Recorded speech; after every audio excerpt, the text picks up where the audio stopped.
Facebook পোস্টে সার্জিস উপদেষ্টা আসিফকে আক্রমণ ও অপমান করাতে পারেন না ইশরাক।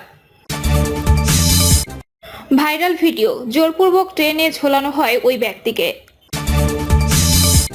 এগুলো বিচার নয়, এগুলো হাসিনা স্টাইলে মনোযোগ ডাইভারশন।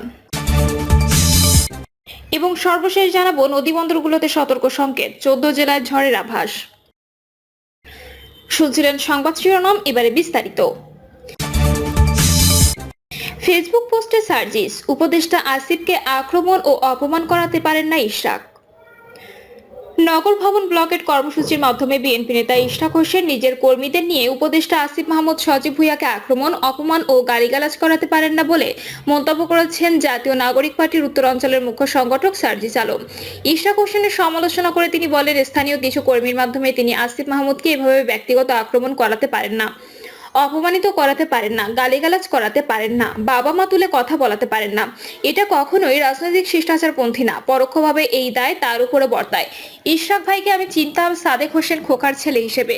যেদিন হাসিনার পুলিশের হাত থেকে বুক চিতিয়ে নিজের কর্মীকে ছিনিয়ে আনলেন, সেদিন থেকে ইশরাক ভাইকে আমি তার পরিচয় চিনি, রাজনীতিবিদ হিসেবে চিনি। তার সঙ্গে একাধিকবার কথা হয়েছে। গতানুগতিক রাজনৈতিক ব্যক্তিত্ব কিংবা বাংলাদেশের পার্সপেক্টিভে বিএনপির মতো বড় রাজনৈতিক দলের অন্য 10 জন নেতার মতো গতানুগতিক চিন্তাধারার মনে হয়নি।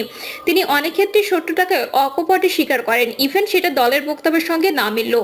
বিভিন্ন রাজনৈতিক দলে এই প্রজন্মে যারা আছেন তাদের থেকে সময়ের জনগণের এবং আমাদের প্রত্যাশাটা অন্যদের তুলনায় বেশি। ইশরাক ভাই তাদের মধ্যে অন্যতম। বিএনপি তাদের জায়গা থেকে অসংখ্যবার বলেছে এবং এটাই সত্য যে বিগত 3টা জাতীয় নির্বাচন এবং অন্য স্থানীয় নির্বাচনগুলো ছিল একপাক্ষিক, প্রশ্নবিদ্ধ এবং অবৈধ।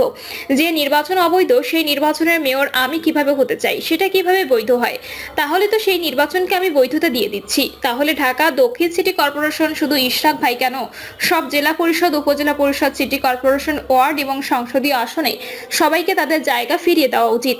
মেয়র হয়ে সাময়িক ক্ষমতার ব্যবহার করার, সুযোগ সুবিধা ভোগ করা, এসবের দিকে তাকিয়ে সামান্য কয়েকদিনের জন্য একটা চেয়ারে বসে অবৈধ নির্বাচনগুলো ইশরাক ভাই যদি বৈধতা দেন, তাহলে এটি তার রাজনৈতিক ক্যারিয়ারে একটি কালো দাগ হয়ে থাকবে। আমি বিশ্বাস করি তিনি তার গ্রহণযোগ্যতা এবং জনপ্রিয়তার এই মাইলস্টোনকে ধীরে ধীরে অর্জন করে নিতে পারবেন, কিন্তু সাময়িক প্রাপ্তির আশায় অবৈধ নির্বাচনে সো কল্ড বৈধ মেয়র হিসেবে বসে তিনি তার রাজনৈতিক ক্যারিয়ারে এত বড় একটি দাগ লাগাবেন কিনা, সেই সিদ্ধান্ত তাকেই নেওয়া উচিত। ভাইরাল ভিডিও, জোরপূর্বক ট্রেনে ঝোলানো হয় ওই ব্যক্তিকে। বিদেশে লোক পাঠিয়ে বৈধ কাগজপত্র দিতে দেরি করায় মোবাইল চোর আখ্যা দিয়ে এক ব্যক্তিকে চলন্ত ট্রেনের জানালা দিয়ে টেনে হিঁচড়ে নেওয়া ঘটনা ঘটেছে। দুপুর 12:30টার দিকে বগুড়ার আদমদীঘি উপজেলার নসরতপুর স্টেশনে বগুড়া থেকে সান্তাহার অভিমুখী একটি কমিউটার ট্রেনে এই ঘটনা ঘটে। ঘটনার 35 সেকেন্ডের একটি ভিডিও সামাজিক যোগাযোগ মাধ্যমে ছড়িয়ে পড়েছে। ঘটনাটিকে কেন্দ্র করে দেশ জুড়ে চলছে আলোচনা এবং সমালোচনা। ট্রেন থেকে পড়ে যাওয়া ওই ব্যক্তির নাম মতিউর রহমান। তার বাড়ি নওগাঁর রানীনগর উপজেলার পারিল গ্রামে। ছড়িয়ে পড়া ওই ভিডিওতে অনেকেই মতিউরকে চোর এবং ছিনতাইকারী বলে দাবি করেছেন। এতে ক্ষুব্ধ প্রতিক্রিয়া জানিয়েছেন মতিউরের পরিবারের সদস্যরা। খোঁজ নিয়ে জানা যায়, মতিউর পেশায় একজন অটোরিকশা চালক ছিলেন। 2 বছর আগে দূতাবাস এবং এজেন্সির মাধ্যমে বিভিন্ন দেশে লোক পাঠানোর কাজ করেছেন।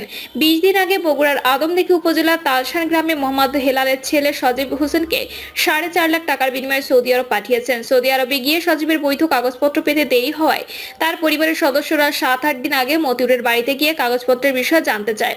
এ নিয়ে সেখানে ঝামেলার সৃষ্টি হয়। এরই জের ধরে বগুড়া থেকে ট্রেনে মতিউরকে একা পেয়ে সজীবের ছোট ভাই রাকিব এবং সজীবের শালকরা মিলে মোবাইল চোর এবং ছিনতাইকারী আখ্যা দিয়ে তাকে ট্রেন থেকে ফেলে দেওয়ার চেষ্টা করে এবং তার কাছ থেকে 50,000 টাকা ছিনিয়ে নেন বলে অভিযোগ মতিউরের পরিবারের।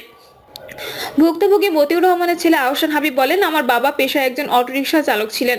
গত 1.5 বছর থেকে সৌদি আরবে অ্যাম্বাসির মাধ্যমে লোক পাঠানোর কাজ করছেন। এখনো পর্যন্ত 3-4 জনকে সৌদি আরবে পাঠিয়েছেন। তারা সে দেশে ভালো আছে। গত 15 দিন আগে আমার বাবা বগুড়ার আদমদীঘি উপজেলার তালশান গ্রামের মোহাম্মদ হেলালের ছেলে সজীব হোসেনকে সৌদি আরবে পাঠিয়েছেন। সৌদি আরবে পাঠানো বাবদ তার কাছ থেকে 4.5 লাখ টাকা নিয়েছেন। কিন্তু সেখানে যে বৈধ কাগজপত্র পেতে দেরি হয়, সজীব তার বাবাকে আমাদের বাড়িতে পাঠিয়ে গত 7-8 দিন আগে গেলে বিভিন্ন ধরনের হুমকি ধামকি দিয়ে যায়। এরই জের ধরে বগুড়া থেকে ট্রেনে বাড়িতে ফেরার পথে সজীবের ছোট ভাই রাকিব এবং সজীবের শ্যালকরা আমার বাবাকে মোবাইল চোর বলে ট্রেন থেকে ধাক্কা দিয়ে ফেলে দেওয়ার চেষ্টা করে। এ সময় বাবা খুব কষ্ট করে প্রায় 4 থেকে 5 মিনিট ট্রেনের সঙ্গে ঝুলেছিল।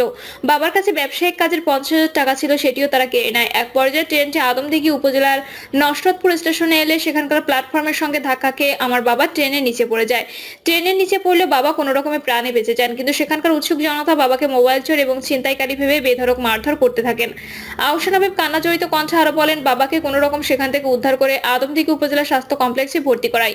এই ঘটনায় আদমদীঘি থানা পুলিশের কাছে অভিযোগ জানাতে গেলে তারা আমার অভিযোগ নিতে অস্বীকৃতি জানান এবং আদমদীঘি থানার ওসি আমার সঙ্গে অনেক খারাপ ব্যবহার করেন। তারা আমাকে বলেন, এটি রেলওয়ের বিষয়, এই অভিযোগ সান্তাহার রেলওয়ে থানায় গিয়ে করুন।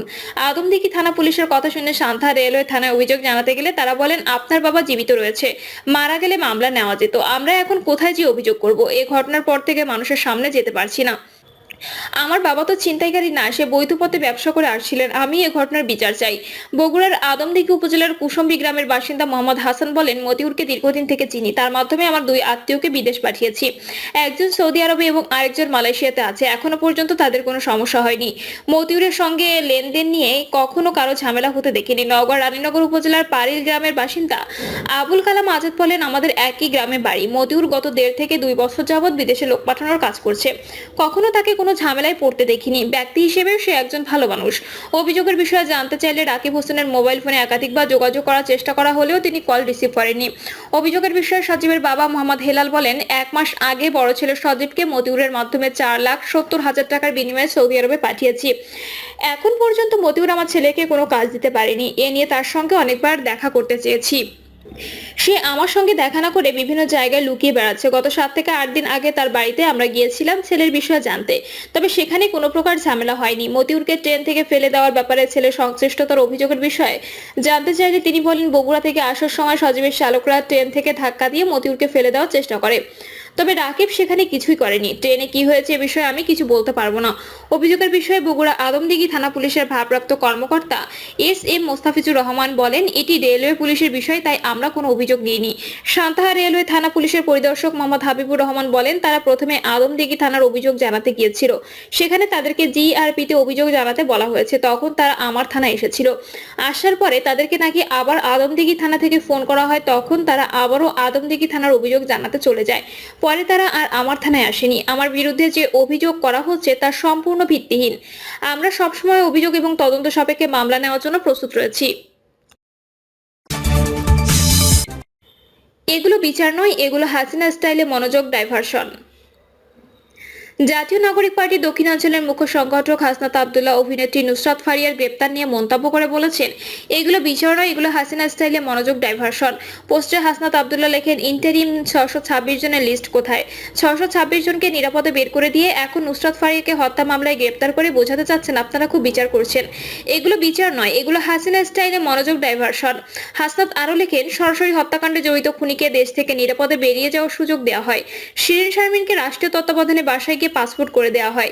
দ্বিতীয় ট্রাইব্যুনাল জানুয়ারিতে হওয়ার কথা থাকলেও মে মাসে এসেও শুরু হয়নি। প্রিয় দর্শক, এই ছিল এখনকার সর্বশেষ সংবাদ। আপডেট সব সংবাদ পেতে চ্যানেলটি সাবস্ক্রাইব করে বেল আইকনটি ক্লিক করে রাখুন।